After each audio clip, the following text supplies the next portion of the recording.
If you're dedicated to karate and you are practicing at home right now because your dojo is closed, or when you see this in so many years, you practice at home, this video is for you because I will reveal the 3 best tips I have to give you when it comes to practicing using a mirror or a good reflective window. So I'm AJ from the Digi Dojo.com, Chief Instructor for Watakai Holland and Kenshikai Kobudo Europe. In this video, my 3 best tips when working with a mirror. Now, sort of tip 0, if you don't use a mirror, start using one. Because you always know more than you are able to do. So you will spot stuff that you can improve on your techniques. So the first thing that I want to share in this video is to make distance. You want to make distance, and the reason is as follows.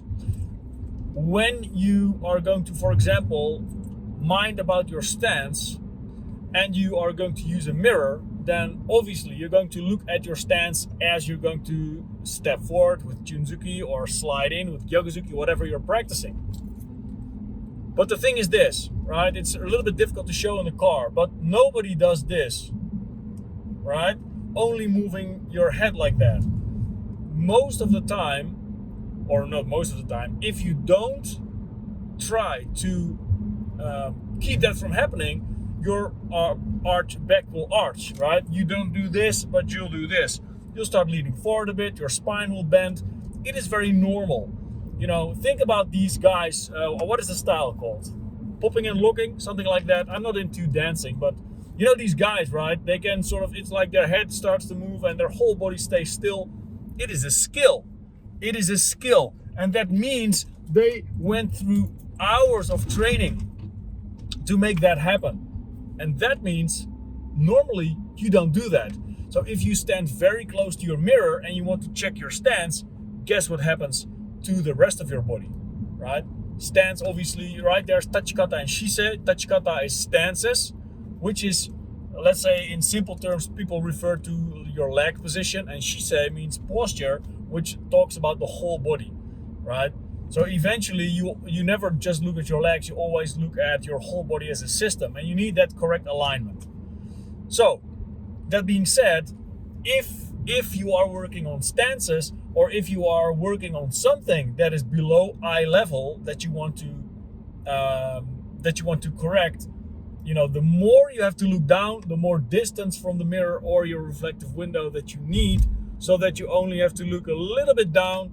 In other words, it has, you know, pretty much nothing, pretty much zero effect on your posture. That is tip number 1, right? So you have to be mindful of the distance of the mirror. So number two is to change the angles, because maybe sometimes you will punch, you know, your body will be facing the mirror, but other times you want to stand, you know, to the side. Now obviously, and this is straight from my own practice, and you know, I made a mistake, because in Pian Shodan, right, when you do this first movement, you have to look to the left. However, I was so used to checking that movement in the mirror, I was so used to checking my students when I did this movement, whether they followed along properly or not, that I one time practiced by myself, and I kept looking forward instead of looking to the left, because I got so accustomed to, you know, checking the mirror, checking my students. So this is something to be very mindful of. And one way to make sure that that doesn't happen is to change the angles. So one time with your face facing the mirror, one time when you maybe look to the left in the mirror to see your technique, you know, from the side. So you have to be very mindful that you change these angles and that you go from left and right, front. Obviously back is pretty much impossible, but this is what you want to be very mindful of. Having said that, if you want to view something from the back, my idea is always, you know, shoot a video. That's much better. Then you can focus on your techniques and then check it later. So that's about angles. And tip number 3, very, very, very important. You have to do things gradually. Now, here's what I mean by that. Gradually means that you are not going all out, only all out in front of the mirror. It means you're not just doing it very slowly. It is also not, you're doing it slowly and you're going all out. It is almost like, you know, when you had this, well, you still have them, I suppose, but back in the day, you know, you could, it's not even, I have it in my car, whatever. I'm thinking about this very old hi-fi stereo, right? From, let's say, the 80s, 90s, that kind of thing, that you could, you know, twist the knob and then you see from 0 to 100. So you want to make sure that when you practice in front of the mirror, that you first are able to do the technique as you like, say when you put it to 1. In other words, you're going to do it very slowly, and then you're going to speed it up to 2, to 3, to 4, to 5, and make sure that you will not skip any step. Now, why shouldn't you skip? If you go from slow to smooth or from smooth to full power, and you notice that when you do it slowly that everything is fine, but when you do full power, you know, then still your shoulder comes up, or still your elbow opens up, or still whatever your thing is, then it is somewhere in between, but it's very difficult to figure out if you're not doing that gradually, right? So you have to do it gradually. You have to take stance in front of the mirror, and you have to build from 0 to 100, and then see where your body starts to do funny stuff that you don't want to happen. So allow me to recap this video, guys. When you practice at home, use a mirror. That's not, yeah, it is a recommendation, but it's more like a commandment, right? You have to use a mirror. A mirror is extremely effective, especially if you're going to do the 3 things that I explained in this video, which were, if you remember, number 1. Do you remember number 1, 2, and 3? I gave you 3 things in this video.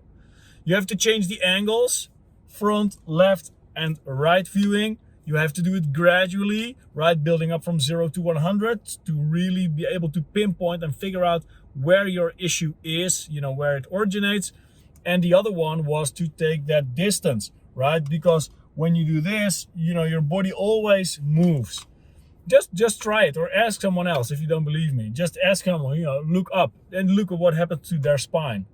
Look what happens to their hip. If you look up, your hip goes forward. If you look down, your hip goes back, right? That's natural movement, but of course we also have some technical movement. So beware of the distance, beware of the angles, and make sure to do it gradually. And it's your job to figure out, you know, what is the ultimate best way to do this.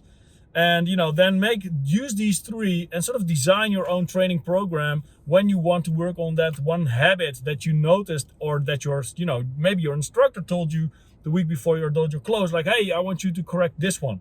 Then go ahead, write it out, you know, check the other video where I told you exactly what you need to do to make sure you keep training. So if you use that framework and add this mirror training with the 3 things that I taught you in this video, there's pretty much no way that you can go wrong.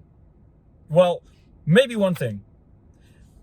What I'm talking about now, that may result in like 10 minutes training, 20 minutes training, if I'm lucky that you have the discipline to do that at your house. If you know you practice 1 kata, maybe 2 times, 3 times, okay, get a cup of coffee, or, you know, I have to do the vacuuming, or whatever that you do. If you want to make sure that you absolutely leave no stone unturned, as if you are just normal in the dojo, then click the link down below this video in the description and sign up for the Hologram Series. It is free, guys.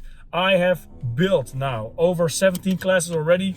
In the last like little over 10 days, I already shot 17 videos ranging from 30 to 60-minute training sessions where I will be going through my whole class. I am practicing, teaching, counting. I am giving you that push that you need. So do the, you know, your mirror training, that's for a side. Join the Hologram Series, click the link down below. It's free, and I'll see you on the inside. And remember, implementation is everything. How are you going to take action? So drop a comment down below and let me know your key insight and biggest takeaway from this video. Don't forget to click the subscribe button, turn on the notification and hit the bell so that every single time I upload a new video, you'll get notified. Now, next to my YouTube videos, I invite you to check out the digidojo.com, which is the largest knowledge base on karate and kobudo on the planet, with thousands of high quality instructional videos that'll take your skill to the next level. And if you get started at the digidojo.com for free right now, you'll enjoy these 3 welcome gifts that I prepared for you. So number 1 is the best footage of the Wadakai Summer Camp 2013 with Sagami Sensei. The next one is the Takashima seminar from 1998. Plus you'll get access to the Myoto Deck crash course where you discover how to develop this traditional skill from the ground up. After you hit subscribe and give the video a thumbs up, click the link down below in the description box to check it out. Thanks for watching and stay tuned for the next one.